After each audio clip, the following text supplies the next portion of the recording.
Tervetuloa tänne oikeuden istuntoon. Syytettynä on länsimaista elämäntapaa edustava Jarkko Lehtopelto. Luemme syytteet ja sen jälkeen onko syytetty todettu niihin syyllisiksi. Ympäristöä kuluttava ja osittain epäeettinen sekaruokavalio. Syyllinen. Epämääräisissä oloissa valmistettujen vaatteiden osto toisinaan. Syyllinen. Satunnainen autoilu. Syyllinen. Lomamatkojen teko myös lentokoneella. Syyllinen. Osallistuminen Pohjois-Mantereen sulattamiseen. Syyllinen. Osallistuminen ihmisten orjuuttamiseen bangladesilaisissa ja vietnamilaisissa hikipajoissa. Syyllinen. Osallistuminen Tyynenmeren muovijäteriutan syntyyn. Syyllinen. Syyllinen, syyllinen, syyllinen. Vielä kerran. Syyllinen. Julistamme tuomiot. Ensimmäinen tuomio kuuluu: eläminen maapallolla, jonka tulevaisuus on epävarma.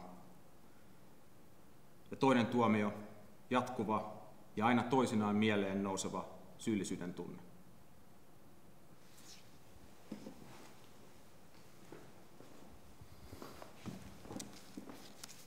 Median edustajia tässä paikalla ja tosiaan kysyisimme sitten Jarkko Lehtopelolta,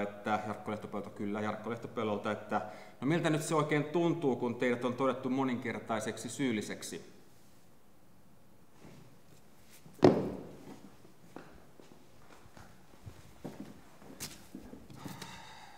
Joo, tosiaan kovaltahan toi kuulostaa ja myönnän kyllä syyllisyyteni ja olen tässä valmiiksi kirjoittanut puheen, kun arvasin, että näin tässä käy. Myönnän tosiaan syyllisyyteni ja olen tietysti kaikista pahoillani, vaikka minut alun perin kyllä houkuteltiin mukaan tähän kaikkeen. Haluan kuitenkin todeta, että jatkuvana syyllisenä oleminen vaatii sisua. Se vaatii sisua olla ja elää. Vaatii sisua myös muistaa, että oma elämäkin on arvokas ja positiivisella tavalla merkityksellinen. Syyllisenä toki vaatii sisua myös muistaa, että elämällä on tarkoituksia ja että tulevaisuus voi olla silti hyvinkin valoisa. Vaatii sisua unohtaa maailman murheet ja oma syyllisyytensä. Ihan vaan nauttia hetkestä, tehdä mitä nyt sitten ikinä tekeekään.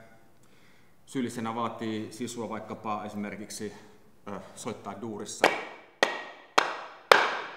Tai vaikka